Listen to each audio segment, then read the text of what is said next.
Becoming Undone is a podcast for those who dare bravely risk mightily and grow relentlessly. Join me, Toby Brooks, as I invite a new guest each week to examine how high achievers can transform from falling apart to falling into place. This week, we have a name that's familiar to many in the digital marketing space. Mark Grasse, thanks for joining us tonight. Thank you. Excited to be here. Yeah. So, as I was sharing off camera a little bit before the show, this show is focused not so much on the wins as the losses and what we can learn from those losses. And certainly, you have carved a pretty mighty place in the digital marketing space and AI for sure. Set yourself apart as a front runner on using and leveraging that technology. But your background is certainly not exclusively in that. And for that matter, when I went to college, when you went to college, a little bit after, AI wasn't even a thing. So it wasn't like you could even study it then, right? So we fail our way to success. So I always start off with a little bit of a softball. What'd you want to be growing up and why? Oh man, that shifted all over the place. I think one of the earliest professions I want to be was a architect in second, third grade. And even back then, I had a computer because my dad was a computer engineer. But yeah, my parents got me a protractor and a compass and a graph paper, and I was super happy. But yeah, that'll change. I really wanted to be a business owner since I was super young. I used to stay in at recess with my friend Jack, and we used to write these stories about our success when we grow up, and then we'd build our mansions using the architect stuff. But yeah, I had some big influences that kind of pushed me towards having a business. That's what it's all about, Yeah. and I've done both. Yeah, business owner. That would be it. Yeah. I got sent to the principal's office almost every year for the same thing, selling candy on my bus that I would buy at Walmart and sell. So that entrepreneurial DNA shows itself early. Just there. We've definitely had a varied background, and it looks like from what I gather from your bio, started in the fitness industry and had some experiences in grant writing and even design work. What do you think those previous experiences that on paper aren't directly linked to what you're doing taught you that has served you well in your current pursuits? Oh, there's so many, and it has been even before that because the fitness industry I was in for about 10 years, but prior to that, I was actually in educational tech. So out of college, I joined a startup called Teleparent, and we put together systems to communicate messages from teachers to parents in their home language, which in the mid 2000s was actually super unique and cool. And then prior to that, and that's where the government grant writing and the RFPs and all that kind of stuff came about, which is really content is what I found because I was doing a lot of data collection, organization, and layout design. And so I learned about that, learned about insane deadlines, learned about crazy specific specs that organizations, especially the government, will come up with. And you'll just be like, oh my gosh, how do I get that answer on page 68? Line 5, section D, and fit everything else. And if that goes there, how do I reorganize? So that's where that kind of stuff came about. But even prior to that, I was in real estate. And so in real estate, and this is in the early 2000s, I was still doing website design. I was learning about how to get marketing. That's what real estate's all about. So building a farm and then doing conventional networking and in person kind of marketing. You're dropping flyers. Learned a lot. That specifically in real estate, I learned about speaking to people because I realized when I was a teenager that I was super introverted. Don't seem like it now, but this is all learned. Talking to Right. people, that's a learned skill. And so I realized that. So I went to the most uncomfortable profession that I could think of, which was real estate, and had to do cold calls, which was insane.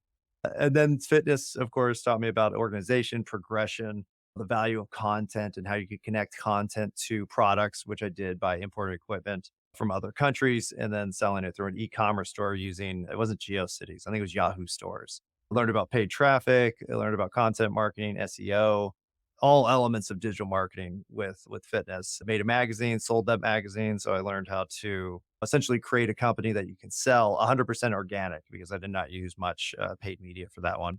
Then sold my company, and there's other stuff in between, but yeah, in fitness, I was actually a marketing executive for a commercial fitness brand too that actually was totally different than consumer fitness, which I had a gym and certification and a magazine for. And then I went into On It, which was supplements. And so I learned about how to do supplements and how to do kind of bigger level e-commerce. Then I wrote a book about the process and made an agency where I worked with about 300 different companies to develop different brands, learned all about web development and project management with 300 different organizations, Right. which was tough. And then digital marketer, learned even more about higher level. And so I had never dealt with kind of those high ticket sales, and I got high ticket sales. And it's been a journey. But yeah, that's the gist. There's way Love it. more stuff in there that deals with failure and stuff too. Sure. I grew up blue collar, and I can distinctly remember when I was young, my dad was a mechanic. And I remember him saying his boss, he worked in a coal mine, left for another job. And I said, Dad, are you going to apply for that job? He said, No, I don't want to be the boss. And that Mhm. just, I didn't understand that in the moment. I'm like, why wouldn't you want to be in charge? And I think entrepreneurs are wired differently. And I think one thing that, but when I hear a story like yours is, you didn't necessarily niche yourself into a specific market. You honed skills as an entrepreneur that you could then leverage to other successes. And so on paper, it might appear, oh, grant writing doesn't have anything to do with artificial intelligence. But I think you're It spot totally on does. that those skills, whether they're emotional intelligence, whether they're soft skills, whatever they are, certainly carry over. The focus of this show is really normalizing the fact that successful people fail. Mm. And I think a lot of times we can be our own worst enemies, and perfectionism can really deter us on our attempts to build something new, to be a serial entrepreneur. What would you say has been your biggest failure in business, and what did it teach you? The original business, the one that I sold to Anna, that actually came after the actual business that we had started broke apart. And so originally it was a gym, it was training, just an actual service. Then it was the e-commerce, and then it was the magazine. And so we split that business up. And I'm pretty convinced to this day, if we had just pushed through and figured out the partnership and had just built the thing together or continued to, it would have been enormous. It could have been like Dick's Sporting Goods or something. Maybe that was a bit big, but you never know. We were the first ones in that space, and we just stuff happens. I had a lot of personal stuff. My partner had personal stuff, and then everything that he collapsed in my life. And so I had a big reset when I was in my late 20s where I went broke. Partnership broke up. I got divorced. I lost all of my money. And then I lost my sanity. I was never insane, but I was very depressed. And so that was its own thing. And it took a long time to claw my way out of that. And I wouldn't call it a failure though, because I am where I am now. And all that happened, even with that reset, because I had been successful before. I'd owned property, I had made money, I had my nice car, I'd owned my home, and this is all in my early 20s. And I was like, and then to have everything taken, just they're not taken, but you lose it all. And it's yes, that sucked, but it would suck more if it happened today. If I hadn't Mhm. learned all those lessons, then it happened when I have a family and I have a lot of stuff going on, a lot of people relying on me. If it happened now, that would be much, much worse. And so in a way, I'd say that's a pretty big failure, but at the end, it's rather than now. Yeah. And sometimes that setback teaches us things about ourselves, like resilience and grit, and just recognizing that if I've done it before, I can do it again. Hmm. You touched on something that I think is really important, and it's something that has frequently come up on this show, and that's depression and the mental health side of high achievers, whether it's perfectionism and feeling like we never measure up, or whether it is in the midst of things not going according to plan. And there's certainly a stigma associated with being vulnerable, being open. What role would you say your mental health has played in your success today? And what are some strategies or tips or just some things you've learned along the way in consideration of your mental health that's helped you be successful? Oh my gosh, it's 100% today. Because before, and this is what led to my original big reset failure, was that I thought I knew how to plan everything. Here's my life. Here's how it's going to go. I'm going to do this. Then I'm going to do this. Then I'm going to do this. Finish school, get married, blah, blah, blah. And you do all the things. And then when that all collapsed and it all fell apart, then I realized like, oh crap, this isn't what I thought it was going to be. This isn't how I thought it was going to go. And so I had to really revise and really humble myself to understand that one, I don't have control over everything. And at the end of the day, as you mature even more, you realize you have control over nothing. Like the Mhm. only thing you actually have control of is how you perceive your current situation. That's the only thing that matters, because a person could have great success and zillions of dollars and still be depressed and still Mhm. be miserable. And so when I finally realized that, and this actually took longer than just that original failure, it actually took me gaining my position as president of digital marketer. when I finally achieved that, and that was after I sold a business, I built another business, I had money, I had done work for a ton of different companies. And then I got the house that I always wanted, and my family had money, and I had the car I wanted to drive, and I had all these things. And then I sat there and I was like, I'm still not happy. Oh my God. And then I looked around and it was this shocking moment when I was like, oh my gosh, I can't remember being happy ever. And what had pushed me through was just even during the failure and the struggle was still like I'm working. There's a goal. I'm gonna get the goal. I'm working, I'm working, I'm working. And just this discipline I had, it enabled me to just push through this feeling that nothing I did really mattered very much. And I had no happiness and I was miserable. And it was always just I was just the work helped me get through. And when I finally realized, like, oh my gosh, like my happiness and my mental health has nothing to do with my success, nothing to do with my achievements, nothing to do with my goals. Like it had nothing to do with it. I had completely missed. I had accomplished nothing essentially. And so when I realized that, I was like, okay, my mental health is off. So I am doing something wrong. You're not supposed to feel like I feel it right now, especially after everything I've done. And so at that point, and this is probably like 3.5 years ago, I was like, I have to change and I obviously can't figure it out. And so I need to do stuff. And so then I signed up for a marathon and I started going to therapy and then I started doing cold dips and I started doing daily meditation and I started reading the Bible and I started doing supplementation and I did gut biome check and I gave up alcohol and I gave up beef and pork and eggs and broccoli and I completely changed my entire diet. And then I started doing sun gazing and then I started, and so it took me a while. It took me probably 2 years solid of doing like proactive mental health work. And then Yeah. I finally had a breakthrough. And this is after I had completely changed my diet and done all these things. And then I had what they call a Kundalini awakening. Kundalini is a type of yoga. And then I broke, everything broke. And I was free. I had realized that I had essentially built up this shell of myself that I thought people wanted to see. And while I presented this shell to everyone, it prevented me from connecting to anyone because I never Yeah. shared anything I really thought. And I never showed actually who I am. And so once that broke, so that was gone again. And if you go through this, it's an hour of crying is what you do. And it's not out of remorse. It's out of gratitude was mine where I realized like, oh my gosh, I've accomplished so much and I was so miserable and I could have ruined everything and I didn't. And I still have everything that I have. And that's just incredible. And so that then I had this big breakthrough and then I started realizing like, oh my gosh, I could just tell people everything. I could just share everything. And when I do that, everybody else shares things too. And then I was able to connect with people like I had never connected to people ever in my entire life. And this was when I was 39. And then everything else happened. And it's progressing from there. But I'm a different person than I was than when I started. And it all has mental health Yeah. to thank Yeah. for. That's incredible. I think certainly it's a process. And for myself, I don't give myself grace to go through growth doesn't happen overnight. Sure. And sometimes we can be our own worst enemies in allowing ourselves the time it takes to grow. So kudos to you for going through that process and continuing, I'm sure.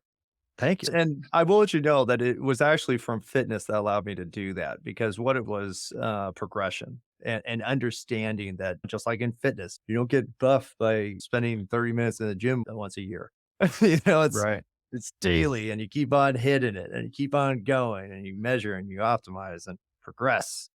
Yep. And then there you go. So it's work. You alluded to digital marketer. That's what you spend your time on today. And you've certainly emerged in this AI space as a leader. So talk to us a little bit about what digital marketer entails and how you're leveraging artificial intelligence in what it is you do.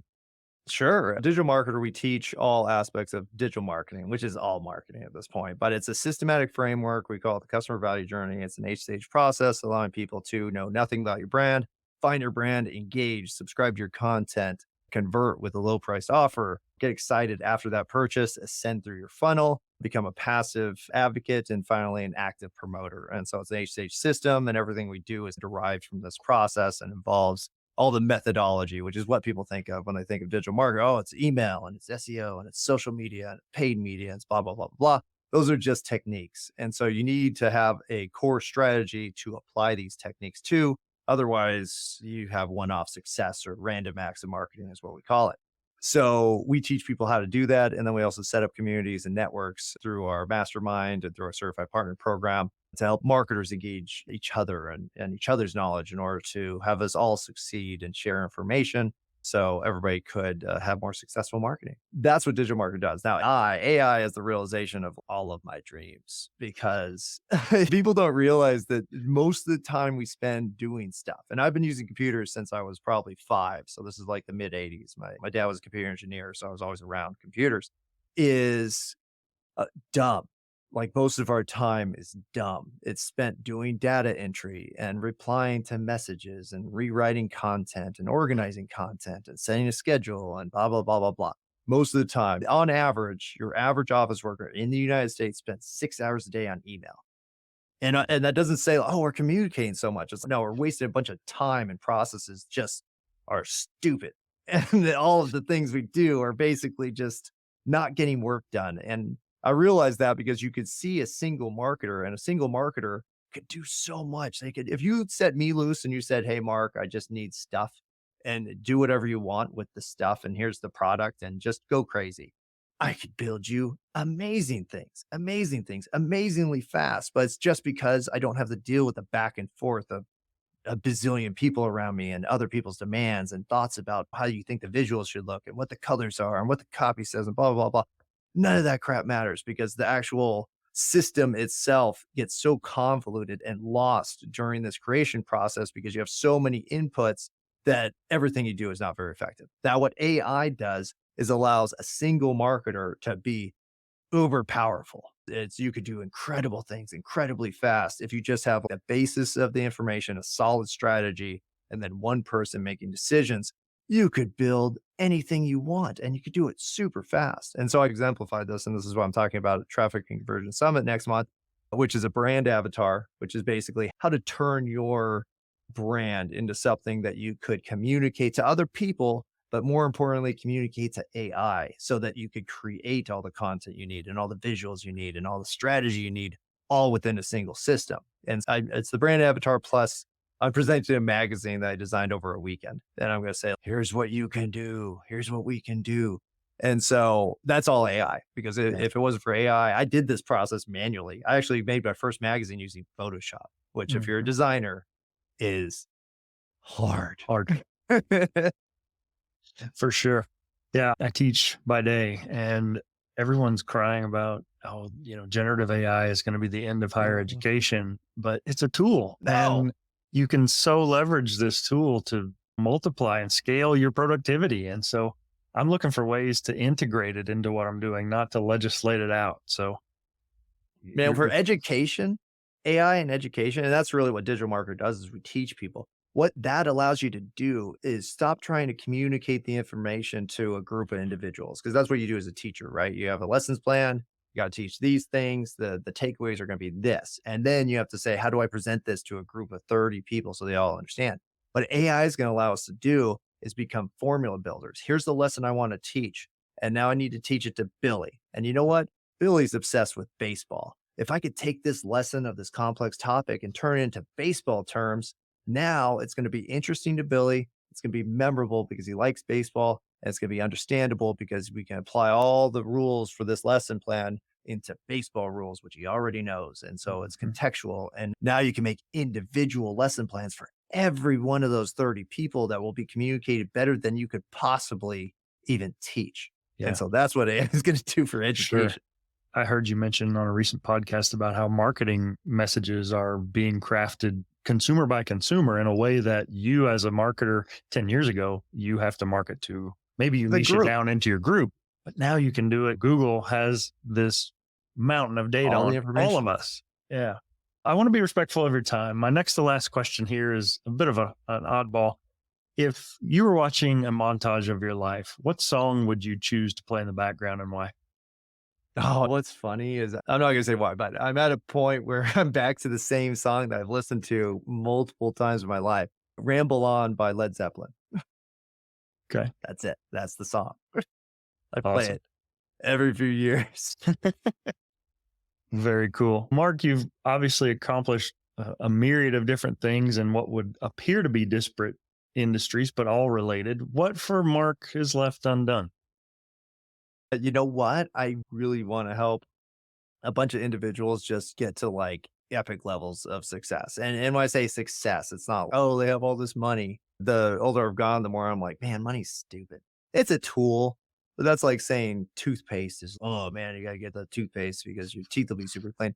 No, it's just it's a tool. If I could help people understand that the journey part of it is the goal, like what you're doing, you're already doing it. Like the journey is the goal. And if I could convince people of that, then I think I could help people break out of the cycle, which is there's this awesome castle on the hill. And if you could reach the castle, you'll be happy and your whole life would be great. And if I could help people realize that castle is just another thing and who Mhm. cares?